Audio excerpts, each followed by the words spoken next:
O'zbekiston Respublikasi aholisi o'rtasida bor mehrimiz shu vatan uchun, shu xalq uchun sog'lomlashtirish oyligi deb e'lon qilinish munosabati bilan xalqimiz o'rtasida chuqurlashtirilgan tibbiy ko'rik o'tkazyapmiz.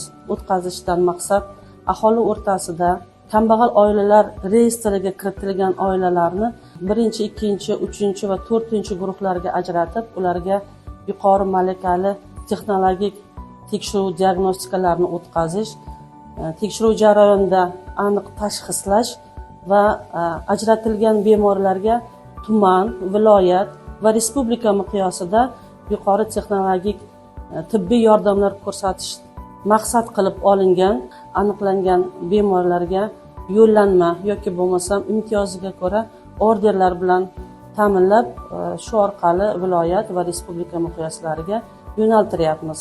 Bemorlar 10 turdagi tor mutaxassislar yordamida tekshiruvlardan o'tkazilishyapti.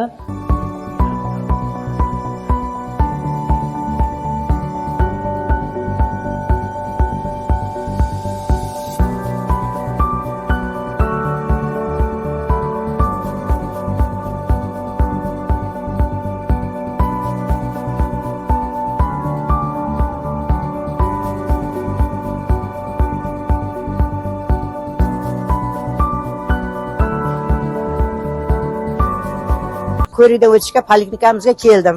Hamma xonalarga kirib chiqib, men tibbiy ko'rikdan o'tdim. Bu yerga har sharoitlar hammasi yaxshi islohlangan. Mana shu sharoitlarni yaratgan prezidentimizga biz rahmatlarni aytamiz.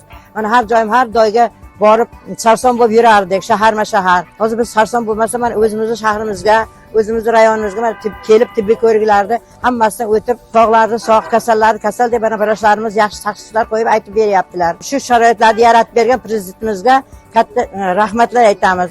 Prezidentimiz omon va sog' bo'lsinlar boshimizga.